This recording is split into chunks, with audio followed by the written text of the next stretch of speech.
Hello everyone, उम्मीद करता हूँ आप सब लोग बहुत अच्छे होंगे, बहुत अच्छे होंगे। अवरोधों के अंतर्गत हमें z का न्यूनतम मान ज्ञात करना। हर साल एक क्वेश्चन पूछना ही पूछना है आपसे, ठीक है, असमीकाओं के ऊपर। और ये क्वेश्चन बड़ा ही इंपॉर्टेंट है। देखने में तो बड़ा आसान सा लग रहा है कि दो ही असमीकाएं हैं, आराम से आंसर आ जाएगा, लेकिन ये इतना ही टफ क्वेश्चन है ना, आपको बहुत परेशान करने वाला है। चलिए तो शुरू करते हैं इस क्वेश्चन को। उम्मीद करता हूँ आपकी समझ में आ जाएगा। हम सारी बातें डिस्कस करेंगे इसके अंदर। सबसे पहले क्या होता है, जो हमें ये असमीकाएं दी जाती है ना, इन असमीकाओं को हम समीकरणों में लिख लेते हैं अपनी, ठीक है। इनका नाम कुछ भी लिख देते हैं हम लोग, जैसे दी गई अवरोधों को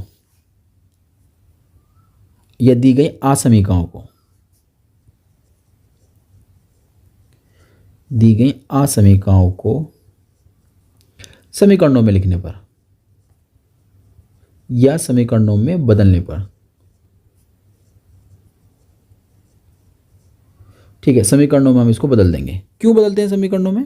भैया समीकरणों में इसलिए बदल दिया जाता है क्योंकि समीकरण में ना ग्राफ बनाना आसान होता है। बस एक सीधी सी लाइन खींचनी होती है और सवाल हो गया। दो असमीकाएं हैं। देखो हम यहाँ बात करते हैं समीकरण एक के लिए, ठीक है, समझिएगा ध्यान से। समीकरण एक के लिए हमने क्या काम करा, इस तरीके से एक बॉक्स बना लिया, एक पॉइंट ए बोला, एक बी बोल दिया, एक एक्स है, एक वाई है। एक्स का मान वाई का मान निकालना है तुमको। बस दो पॉइंट ढूंढ लो, कोई से भी दो पॉइंट, ठीक, कोई से भी दो पॉइंट जो आपको अच्छे हों, लगते हो। मुझे अच्छा लगता है एक बार वाई का मान 0, जैसे मैंने वाई का मान 0 लिया ना यहाँ पर, तो बचेगा 2x बराबर 8, तो x बराबर हो जाएगा 4, यानी कि यह आ जाएगा 4। ठीक, बात समझ में आ गई एक। अब जब मैं x का मान 0 लूँगा, जब मैंने ये वाला मान 0 ले लिया, तो ये 0 लेने पर ये कितना हो जाएगा, y बराबर 8 हो जाएगा। क्लियर हो गया? इसके लिए तुमने काम कर लिया समीकरण एक के लिए। अब समीकरण दो के लिए हम काम करते हैं। समीकरण दो के लिए हम लोग काम करेंगे, एक बॉक्स बनाएंगे इसके लिए भी इस तरीके का। दो पॉइंट ढूंढने होते हैं बस। समीकरणों को ड्रॉ करना बहुत आसान होता है, इसलिए जो असमीकाएं हैं उनको समीकरणों में बदल लेते हैं हम लोग, ताकि हम लोग ईजिली इसको ड्रॉ कर सकें। चलिए यहाँ पर मैं वही करूँगा, अपनी मर्जी से कोई सा भी पॉइंट आप कंसिडर कर सकते हैं। मुझे जो अच्छे लगते हैं, वाई का मान 0, जैसे मैं वाई का मान 0 लूँगा तो एक्स बराबर आ जाएगा 10, और एक बार एक्स का मान 0 लूँगा तो एक्स का मान 0 लूँगा तो 2y बराबर हो जाएगा, 2y बराबर हो जाएगा 10, y बराबर हो जाएगा 5, तो ये पॉइंट आ जाएगा 5 निकल कर। ठीक है, अब मेरे पास इतना काम हो चुका है। अब मुझे कुछ नहीं करना भाई, मुझे अपना डायग्राम ड्रॉ करना है बस। बात समझ में आ रही है आपके? तो इन दोनों के अकॉर्डिंग मेरे को एक ग्राफ जो है बनाना है। तो देखिए कितनी ईजिली हम लोग बनाते हैं इसको। सबसे पहले हम लोग एक क्या करते हैं, एक्सिस ड्रॉ कर लेते हैं, एक्स एक्सिस और वाई एक्सिस हम लोग ड्रॉ कर लेते हैं। चलिए हम लोग एक्सिस से वाई एक्सिस ड्रॉ कर लिए। अब इसमें हम लोग पॉइंट्स कंसिडर कर लेंगे। जैसे यहाँ पर ना एक्स का मान 4 आ रहा है, यहाँ पर ये 10 आ रहा है, तो आप अपनी मर्जी से एक एक भी ले सकते हो, दो दो भी ले सकते हो, है ना।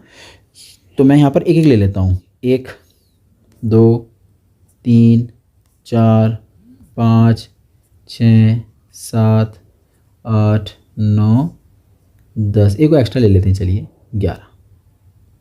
इस तरीके से मैंने यहाँ पॉइंट कंसिडर कर लिए हैं। अब मुझे वाई को भी कंसिडर करना है, तो वाई पर कंसिडर कर लेते हैं। वाई पर कर लेते हैं 1 2 3 4 5 6 7 8 9, क्योंकि वाई जा रहा है मैक्सिमम 8 तक।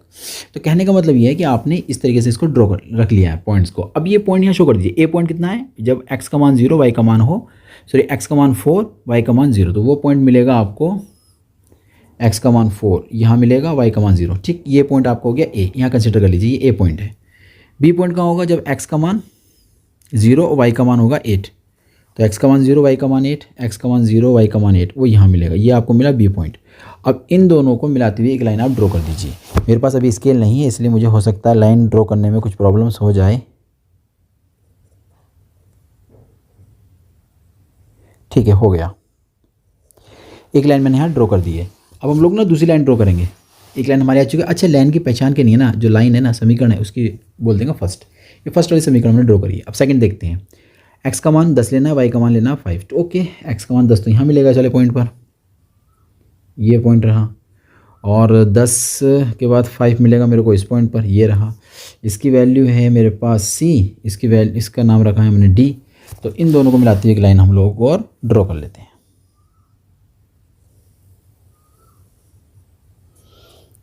ये हमारी ड्रॉ हुई दोनों लाइंस। ठीक है, इतना हो जाने के बाद अब हमें देखना कौन सा भाग इसके अंदर इंक्लूड किया जाएगा, ये थोड़ा सा हमें देखने वाली बात होती है। तो हम लोग क्या करते हैं पता है, हम लोग ना आसमिकाओं को उठा लेते हैं। जो आसमिका है हमारे पास, ये वाली आसमिका, उसको उठा लिया हमने फर्स्ट वाली को, 2x + 3y, तो सॉरी 2x + y और ग्रेटर देन इक्वल टू 8। हम क्या करते हैं कि इसमें ना x = 0 y = 0 रखते हैं। क्यों रखते हैं x = 0 y = 0, मैं अभी आपको समझा देता हूँ। x = 0 y = 0, कुल मिलाकर ये आ गया result 0 less than equal to 8। क्या ये रिजल्ट सही है? नहीं, क्योंकि 0 का मान 8 से बड़ा कभी नहीं हो सकता। यहाँ तो 0 का मान 8 से बड़ा हो रहा है, इसका मतलब ये बात तो गलत हो गई है। तो हमने x का मान भी 0 लिया था और y का मान भी 0 लिया था। तो इससे ये क्लियर हो जाता है जो समीकरण 1 है वो 0 की तरफ नहीं आएगी, यानी कि इस तरफ आती ना, ये इस तरफ ये नहीं आएगी, ये बल्कि ये कहाँ जाएगी, ऊपर की तरफ जाएगी। तो वहाँ हम लोग हल्का हल्का डॉट लगा लेते हैं ताकि हमें पता रहे कि इसमें कौन सा वाला भाग हमारा आ रहा है। तो मैंने हल्का हल्का डॉट लगा लिया, हमें पता रहेगा कि ऊपर का पार्ट्स हमारा समीकरण 1 के लिए हो गया है। ये हमारे पास समीकरण 2 थी। अब इसकी नहीं बात करते हैं हम लोग, इसके लिए रिजल्ट रहा ये हमारा, है ना। इस रिजल्ट को हम लोग नोट कर लेंगे, यानी कि x + 2y और ग्रेटर देन इक्वल टू 10, ये हमारे पास था, है ना। क्या था? x + 2y = ग्रेटर देन 10, ठीक है।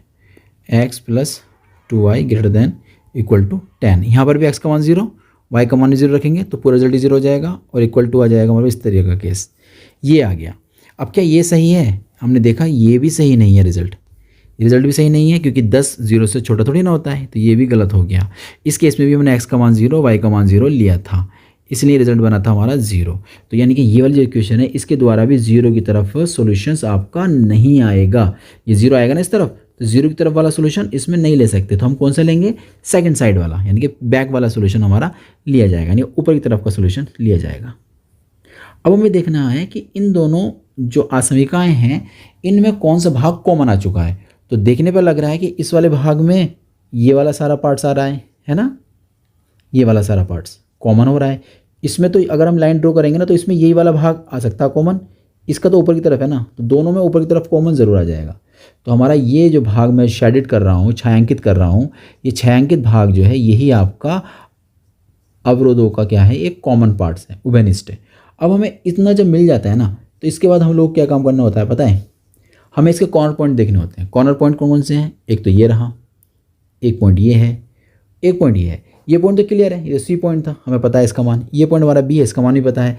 लेकिन हमको ये वाला जो पॉइंट है ना, कौन ये पॉइंट, ये वाला पता नहीं है। ये कैसे निकलेगा? ये समीकरण 1 और समीकरण 2 का जो कट पॉइंट है ना उससे प्राप्त करेंगे हम लोग। तो ठीक है, इतना काम और फिर करना पड़ेगा। समीकरण 1 देखो, समीकरण 1 तो ये रही, समीकरण 2 ये है, इन दोनों कैलकुलेट करना है आपको। तो हम यहाँ लिख देंगे समीकरण 1 व 2 से, ठीक है। कैलकुलेशन जैसे आपकी अच्छी लगे वैसा आप कर लीजिए। मैं ऐसा करता हूँ, यहाँ 2 से मल्टीप्लाई कर लेता हूँ तो हो जाएगा ये 4x और ये हो जाएगा 2y = 18। 2 से मल्टीप्लाई कर दी मैंने। ऐसे ही मैं इसको यहाँ उठा के ले आऊँगा। मैंने ना क्या काम करा, y के गुणांक बराबर कर लिए हैं, ठीक है।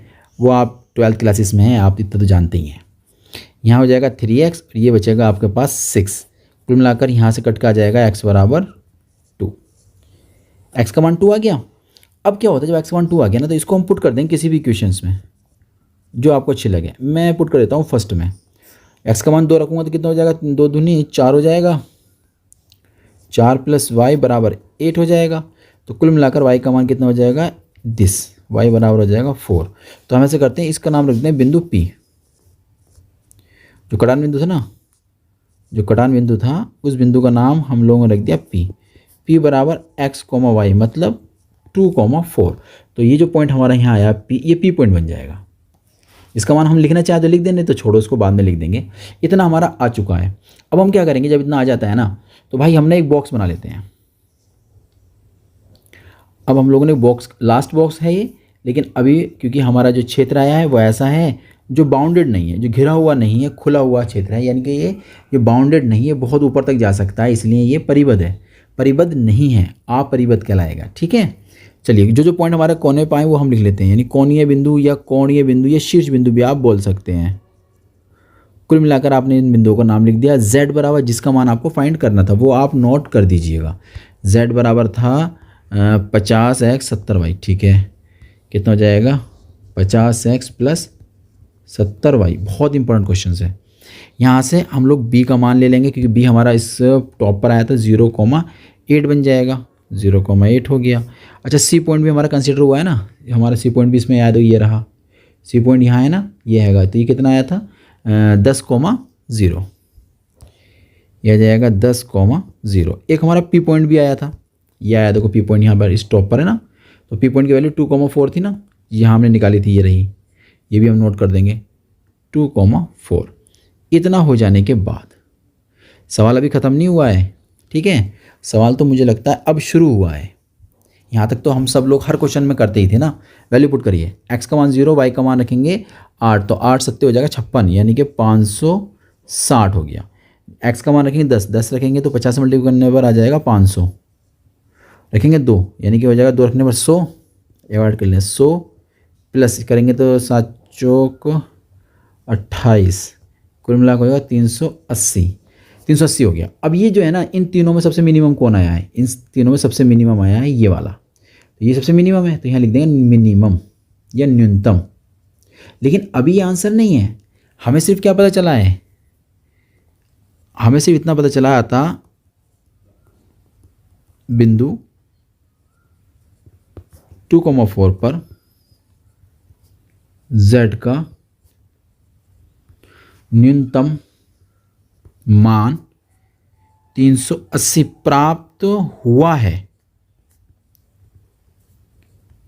बात समझ में आ गई इतनी? अब प्रॉब्लम्स पता क्या है, प्रॉब्लम्स यहाँ पर ये है कि ये क्षेत्र है ना, ये क्षेत्र आपका खुला हुआ क्षेत्र है, यानी कि ये आगे तक है, ऐसी पता नहीं कहाँ तक जाएगा। तो इसका मतलब यहाँ ये हो जाता है कि ये क्षेत्र जो है परिबद्ध नहीं है, सुसंगत क्षेत्र जो है आपका परिबद्ध मतलब घिरा हुआ नहीं है। जैसे यहाँ पर अगर मान लीजिए अगर ये वाला भाग आ जाता तो ये घिरा हुआ होता, ये इससे भी घिरा रहता, लेकिन ये घिरा हुआ नहीं है। अगर ये वाला भाग आता तब भी आपका कहलाता घिरा हुआ क्षेत्र, यानी कि परिबद्ध कहलाता, लेकिन ये वाला भाग भी नहीं आया। अगर ये वाला भाग आता तब भी हम कह देते कि ये परिबद्ध है, लेकिन आपको जो भाग प्राप्त हुआ है एक्चुअली में वो ये वाला भाग प्राप्त हुआ है, जिसका एंड तो हमें पता ही नहीं कहाँ कहाँ तक जाकर ये एंड होगा। इसलिए यहाँ पर सवाल हमारा आगे और चलेगा भी है। अब कैसे चलेगा आगे, हमें लिखना पड़ेगा प्राप्त तो हुआ है, परंतु आप क्या बोलेंगे, परंतु सुसंगत क्षेत्र जो है हमारा, सुसंगत क्षेत्र परिबद्ध नहीं है, है ना, सुसंगत क्षेत्र परिबद्ध मतलब घिरा हुआ नहीं है, परिबद्ध नहीं, तो साफ साफ दिख रहा था डायग्राम में, परिबद्ध नहीं है। इतना हो गया। इसलिए अब इसलिए जब ऐसा हो जाता है ना, तो z का न्यूनतम मान, z का न्यूनतम मान 380 हो भी सकता है और नहीं भी हो सकता। बात समझ में आ गई, हो भी सकता है और नहीं भी हो सकता। ये ऐसा क्यों हुआ, एक्चुअली मैं फिर बता रहा हूं मैं, क्योंकि सुसंगत क्षेत्र जो था आपका वो परिबद्ध नहीं आया। अगर घिरा हुआ आता तो उसमें कोई करने की जरूरत नहीं, आपका आंसर आ चुका है, लेकिन ये परिबद्ध नहीं आया, इसलिए सवाल को आगे बढ़ाना पड़ेगा। ठीक है, ओके। 2025 में भी सवाल आया था जिसमें ऐसा ही केस हुआ था, आप उस क्वेश्चन को ज़रूर एक बार देख लीजिएगा। जब ऐसा हो जाता है ना, तो अब क्या करना होता है समझिएगा। जब इतना हो जाएगा ना हमारे पास सवाल, जब यहाँ तक आ जाएगा कि भैया हमने देखा कि परिबद्ध नहीं था, फिर z का मान 380 हो भी सकता है और नहीं भी हो सकता, तो उसके बाद हम क्या करेंगे, देखो उसके बाद जो हमारे पास है ना z वाली जो इक्वेशन होती है, z की इक्वेशन दिखा दे रही है ना आपको, ये इस पर काम किया जाता है। यानी कि 50x + 70y कितना मान आना चाहिए था, 380, और ये मिनिमम आना चाहिए था, छोटा आना चाहिए था। बस लेस देन लगाएंगे, लेस देन इक्वल नहीं लगाएंगे, लेस देन याद रखना, इससे कम कम आना चाहिए, इसके बराबर कभी नहीं आना चाहिए। तो यहाँ से हम लोग क्या करते हैं, 10 से डिवाइड कर देते हैं इसको, तो थोड़ा सा आसान हो जाएगा हमारे लिए कैलकुलेट करना। ये बात समझ में आ गई, इतना हम लोगों ने इसको ड्रॉ कर लिया। अब इसके लिए क्या करेंगे, हम आलेख खींचेंगे, याद रखना। अब इतने का आलेख खींचेंगे, याद रखिएगा, आलेख यानी कि जो डायग्राम बनाया जाएगा वो दोबारा फिर बनाया जाएगा। आलेख खींचते हैं, मैं यहाँ बात लिख देता हूँ सारी, ताकि आप लोग अगर भूल भी जाओ तब भी आपको याद रहे। अब आलेख हम लोग खींचेंगे ना, डायग्राम जब बनाएंगे, तो डायग्राम बनाने में वो कहाँ से ड्रॉ होगा हमें पता नहीं, लेकिन उसके अंदर कॉमन पॉइंट्स नहीं आने चाहिए। बस कॉमन पॉइंट्स अगर आ गए, एक से ज़्यादा कॉमन पॉइंट्स अगर आपको दिख रहे हैं या एक भी दिख रहा है, तो भैया समझ लेना कि भैया वो आपका सॉल्यूशंस नहीं होगा। ओबेनिस्ट पॉइंट यानी कि कॉमन बिंदु नहीं आने चाहिए। तो इतने का आलेख खींचते हैं। यदि इसके आलेख में, मैं बस सारी बात लिख देता हूँ ताकि आपको देखने में कोई दिक्कत ना हो। एक बार नोट कर लेंगे नोट्स में तो कोई परेशानी आपको नहीं आएगी, फिर पेपर तक आप याद रख सकते हैं। इसके आलेख में ठीक है, और किस में, और जो हमने ये बनाया ना अभी, ये अवरोध होगा यानी कि असमीकाओं का जो हमने ग्राफ बनाया है, ये वाला भाग की बात चल रही है। ये क्या है, अवरोधों का है ये, ठीक है। तो इस पे बात चल रही है। देखो इसके आलेख में, और जो भी आपका व्यवरोध है या अवरोध है या असमीकाएँ हैं, जो भी आप वर्ड यूज़ करना चाहें वो कर सकते हैं, या सुसंगत क्षेत्रफल भी कह सकते हैं। और सुसंगत या व्यवरोधों के क्षेत्र में या फिर सुसंगत क्षेत्र में यदि कोई उभयनिष्ठ यानी कॉमन पॉइंट यानी उभयनिष्ठ बिंदु प्राप्त होता है, तो उभयनिष्ठ बिंदु प्राप्त हुआ या हो, प्राप्त होता है, तो अगर प्राप्त हो गया आपको, z का न्यूनतम मान प्राप्त नहीं होगा, फिर z का न्यूनतम मान 380 नहीं होगा। ये बात याद रखिएगा। बस कॉमन आया नहीं, आपने कह दिया भैया 380 इसका न्यूनतम मान नहीं है, इसका मतलब कोई भी इसका हल नहीं होगा। वास्तव में कोई भी इसका न्यूनतम मान नहीं होगा। यहाँ तक हम लोग डाटा आ जाएंगे। इतना आ जाने के बाद, जब इतना हमारा आ जाएगा तो हम क्या करेंगे, अब उसका डायग्राम बनाएंगे। यानी इसका हमें अब डायग्राम बनाना पड़ेगा। यानी जैसे अभी हमने करा था ना काम, ऐसे ही हम लोग डायरेक्टली कर देते हैं अब इसको एकदम जल्दी से। काफ़ी बड़ा सवाल हो चुका है, ये बहुत लेंथी सवाल बन चुका है भाई। जी और एच पॉइंट ले लेते हैं हम लोग। एक बार एक्स का मान 0, या डायरेक्ट भी आप रख सकते हैं, ऐसा नहीं कि आप बार बार डायग्राम बनाएं, डायरेक्ट भी आप रख सकते हैं। वाई का मान 0 लिया, जैसे मैंने वाई का मान 0 लिया तो मुझे क्या मिलेगा 5x, और इसको ले लेंगे 38, तो x बराबर है 38 डिवाइड बाई 5। 5 डिवाइड करेंगे तो आ जाएगा 5 7 35, 5 30 से 7.6 हो जाएगा, तो 7.6 हो गया। अब x का मान 0 लो, जैसे मैंने x का मान 0 लिया है तो x का मान 0 लूँगा तो क्या बनेगा 7y बराबर हो जाएगा, हम लोग बराबर ले लेंगे 38, तो y बराबर हो जाएगा 38 डिवाइड बाई 7। तो इसे करेंगे 7 5 35 का 5 से 5 28, तो 5.4 आगे चल रहा है, लेकिन इतना ही बहुत है। 5.4 तक हम इसको ले लेंगे। बात समझ में आ गई। अब इसका हम लोग ना डायग्राम बनाएंगे। तो 7.6 और 0 कहाँ मिलेगा ये देखना होगा हमें। 7.6 हमें मिलेगा इस जगह का। 7 तो ये रहा, और 0.6 कम से कम आएगा यहाँ पर, ये पॉइंट्स आ जाएगा। और दूसरा पॉइंट्स आएगा हमारे पास 5 पॉइंट कितना था 5.4 नहीं एक्स पर कितना था, एक्स पर था 7.6 एक्स पर था, यानी 7.6 हमारा यहाँ होगा एक्स पर। ये जी पॉइंट हो गया। और इस पर जो था पॉइंट था हमारा 5.4 था वाई पर 5.4, 5 ये रहा, 4 यहाँ होगा, ये पॉइंट हो गया।